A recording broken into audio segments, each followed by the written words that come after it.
Good morning and welcome to Ask the Expert. I'm Joe Taylor. This morning, another in the ongoing series of programs presented by the Regional Early Learning Resource Center. The program, through the Northwest Institute of Research, oversees a grant from the Office of Child Development and Early Learning at the Pennsylvania Department of Human Services and the Department of Education. The goal of the program is to improve the outcomes for young children as they prepare for school. John Poza from the Early Learning Resource Center is the host of the program and is with us throughout the series.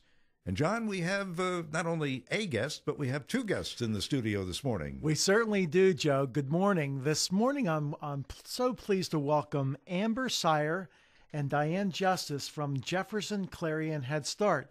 And they're here live in our studio, and they're going to talk about Family Learning Centers. That's a program through Head Start and what that's all about and its impact with family literacy. So welcome to the program, guys. Thank you. Thank you. Well, and I don't know who to start with. I'll start with Amber, I guess. Amber, tell our listeners who may not be familiar with Family Learning Centers exactly how the program works. Okay. So, well, first of all, I'll say that we are from Jefferson Clarion Head Start, and we are one of 4 programs there.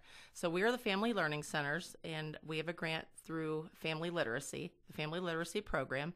And there's also Head Start, which provides preschool services as well as pre-K counts. That is also preschool. And then we have the Early Head Start program. So we're just a part of that with the Family Learning Centers.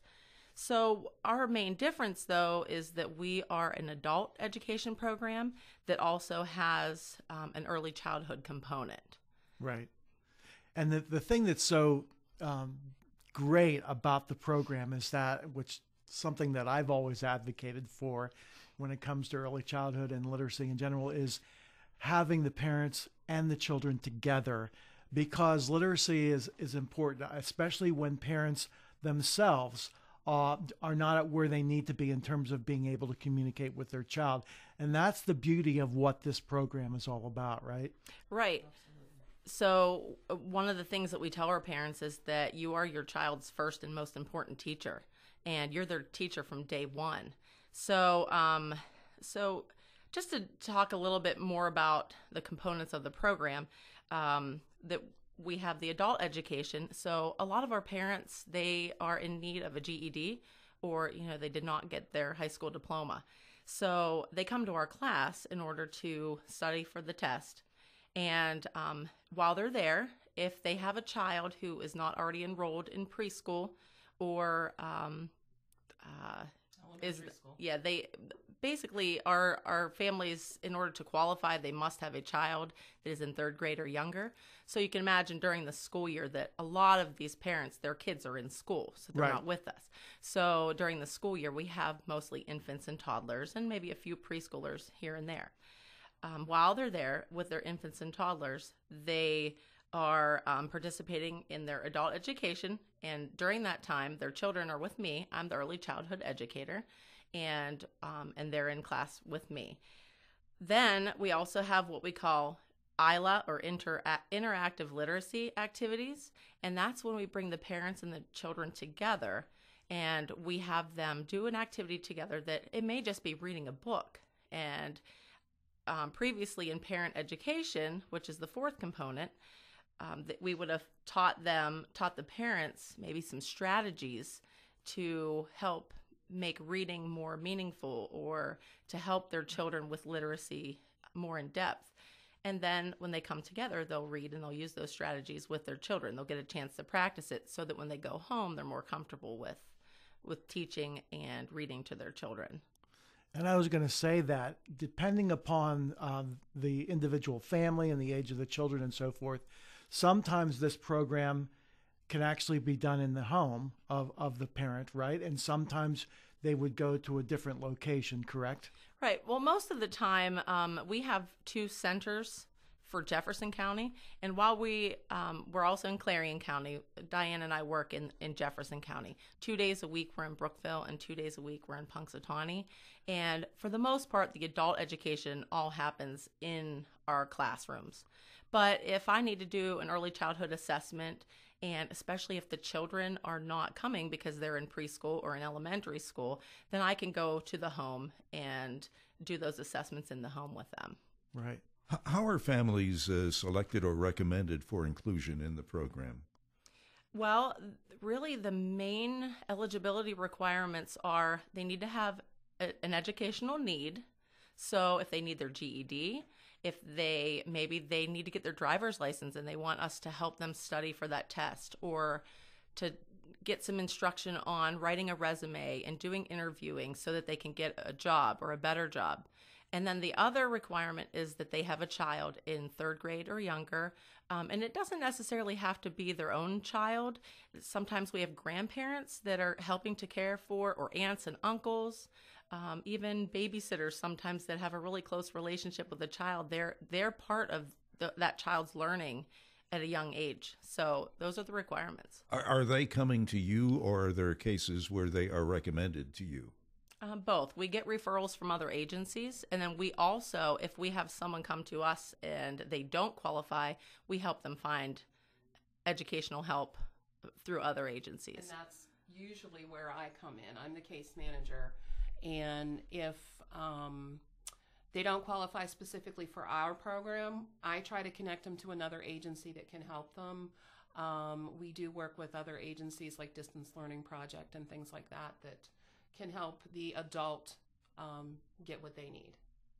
And, for folks who may have heard about the program Even Start, see, this is actually what the Family Learning Centers and the program regarding the Adult Child Literacy Program, this program used to be referred to as Even Start. So it's just a difference in terminology. And I think that, those who are familiar with the Head Start program in general would probably be familiar with this. And I also wanted to reiterate, because we're talking about Clarion-Jefferson Head Start, of course, and there's many Head Start agencies, organizations across the state. And so this is a program that could actually be accessed depending upon where you may live by contacting first your local Head Start organization to see if they run the same program. So give me an experience, for instance, whether it's, without naming names, about someone that a family you've worked with or still working with, and what like a typical setting would be like. Okay. Well, I have one that came to mind right away just because I have kind of one personal experience that I thought was really wonderful. This was a mother who had I think he was around 4 months old at the time, and we were doing a parenting education portion of the class, and it was about reading, and I was giving her some strategies for reading with her infant. And she said, "I don't read with him." And it shocked me a little bit because I thought, that everyone would know that it's important to read with your children.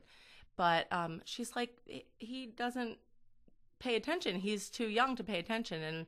And so I taught her some strategies, and I left the room for a while, and I came back, and she was reading to him, and he was, only 4 months old. He was touching the pages, and he was engaged just with his eyes. He was looking and so interested, and I think that she instantly realized the impact of it. She's been reading with him ever since. She's been asking for books, and yeah, it was a really great experience. But as far as what it would look like, I'll just continue with that example. Sure. She's working on her GED. She comes into class about 9:30 in the morning, and she usually will come to me first, and a lot of times we'll do either parenting education or what I called interactive literacy activities, and we'll do those for an hour or an hour and a half, and then she will part from her son, and he'll stay with me, and we'll do some activities together while she goes to her adult class that is just across the hall. And then we enjoy lunch together as a group. All the parents and children come together. And then in the afternoon, typically they will, if they didn't have parenting yet, they'll have their parenting lesson. And they'll also go back and have some more instruction from our adult educator. That's fantastic. And I think one of the things that I know is an important component is in the how the parents work together. I'm sure that there is a portion of your program where the children are together, but Yes. then the parents are also together. and learning from each other in Yes, terms of their definitely. experiences. Isn't that correct? Right. They form friendships, and even outside of class, they form friendships, and so it becomes more than just those four components. It becomes almost like a community for them. Absolutely. Now, Diane, you may want to mention, talk a little bit about this. So, for instance, if there's a parent that is working part-time, how is the program set up for those parents? Do they come at a time in the evening, or when they're off work? So how would that actually work? We occasionally can do evenings, but typically we don't do an evening session. They do happen occasionally. Right. When we have parents that are working, normally the employers have been very supportive of the parent, that especially when they want to get their GED, because it's a goal that they set. And we work towards getting them work around their work schedule. And in the perfect world, the learner will come in at 9:30 and be there till 2. Right. But if that can't happen and they can only be there for an hour, that's great. We will take that hour, because that's an hour that they're working towards their education that they haven't done before. And it's dedicated to them working towards their goal of getting their diploma, getting a better job, learning interview skills. Whatever we can provide to them, we do it in their time frame. We don't make them work only in our time frame. Right. We're very flexible in our time, and getting them in whenever we can make it happen for the learner. Right. It's about the learner and the child, and whatever we can do to support them in their goals of getting their diploma, getting a better job, whatever. We work towards what they want. Right. And I'm assuming that this whole program, just like with so many programs through Head Start, there's a continuum involved. So, in other words, there's not a set end to when these classes would be completed, right? No. We have people that have gotten their GED through our program, and then they continue to come to us because they want to work towards job skills. They want to work towards possibly going to college, secondary education. Another thing that we do that a lot of programs don't, we have actually people that are in our program that meet the criteria of having the children and the need that way, but they have college degrees. Right. But their primary language is Spanish. Yes. So they come to us, and we help them learn English in the best way, colloquialisms. Okay, right. Local English, it's not, obviously it's not perfect English, but it's the English that they will hear in everyday encounters in Western Pennsylvania. And we have no income guidelines. It doesn't matter. You could be making no income, or you could have $100,000 income. As long as you have a documented educational need, you can be in our program. Right. And if you are coming in as an adult and you need the GED, all the services that we provide are 100% free. We provide the testing, the books. 9 times out of 10, we can provide transportation for the learner to come into class. The only thing that we can't pay for when they're coming in for a GED is the actual test itself. But again, 9 times out of 10, we can connect them to another agency that'll pay for that test. Right. And it's a great program. People just don't know we're there. Yeah, that's the biggest misnomer is Head Start. When so many people hear that, they think everything is based on being income eligible. Mm-hmm. And there are so many programs, valuable programs that Head Start does. And you just mentioned about English as a second language. There's more of a demand for that than people realize.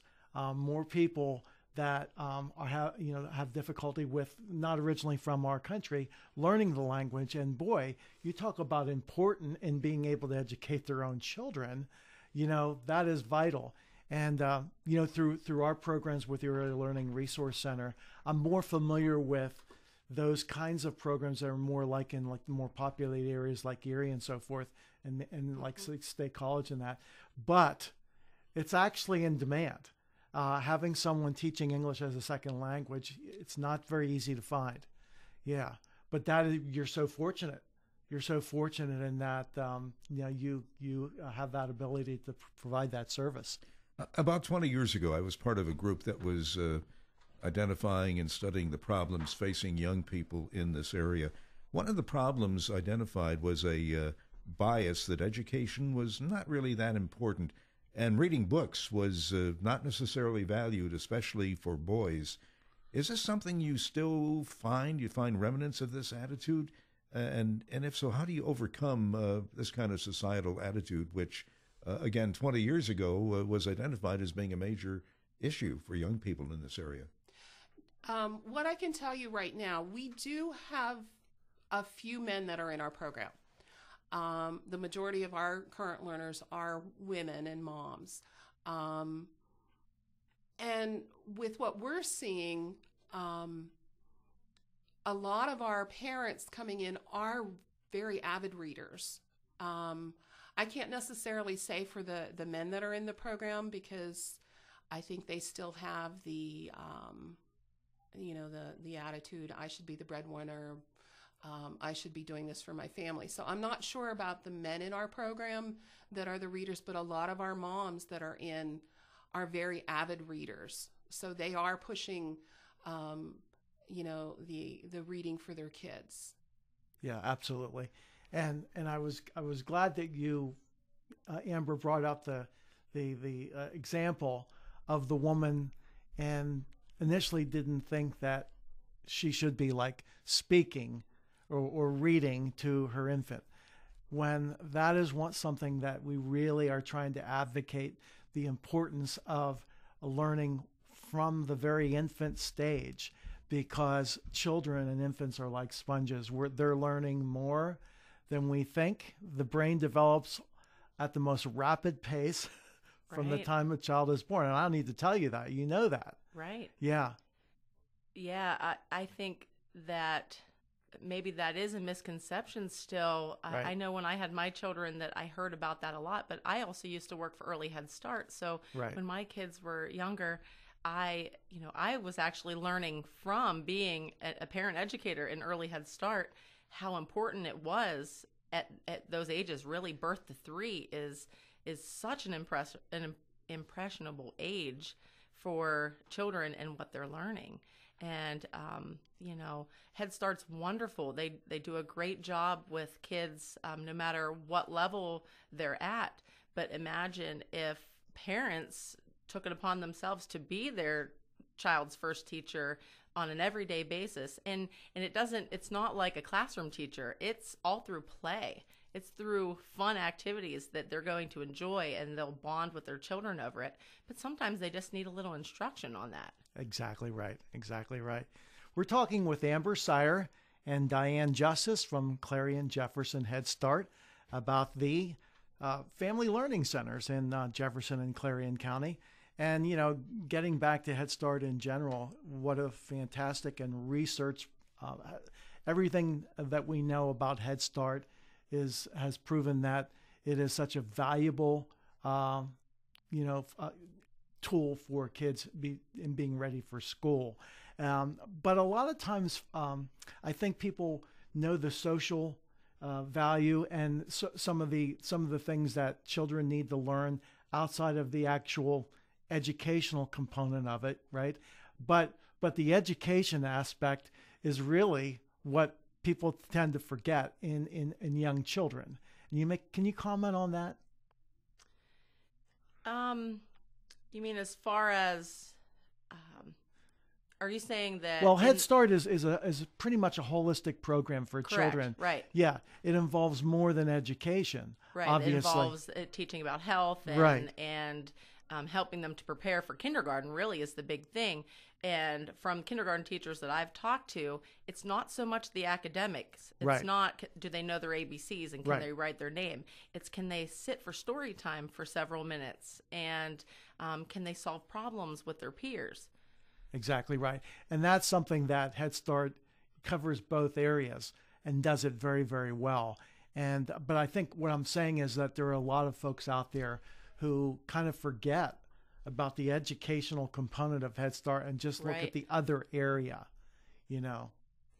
Right. And I think having us, be our program, and if they have infants and toddlers and they're coming to our program, I think they're probably going to learn about that at a much earlier stage. That there is that academic component to it. Right. How long has the Family Learning Center program been in effect, and what type of tangible results are you seeing for both the kids as they progress in school and also maybe for their parents in terms of employment advancement and opportunities? In other words, how's it working? Now, I've only been here about 4 years. My understanding is the Family Learning Centers, once the Even Start grant was over, I believe Family Learning Centers has been in effect about 14, 15 years. As to the what we're seeing, it's a little harder to get the feedback once our parents actually do leave our program. But personally, I can tell you I have seen one of our learners in particular, when he first came to us, he didn't believe in himself that he could get his GED and become employed. And my personal belief is he could have taken that test day one, the day that he started with us. He didn't believe in himself to do it. And we gave him enough of a confidence boost. And I call myself in particular the cheerleader because I'm not a teacher. And he attended class with us, and probably within a year's time, he got his GED.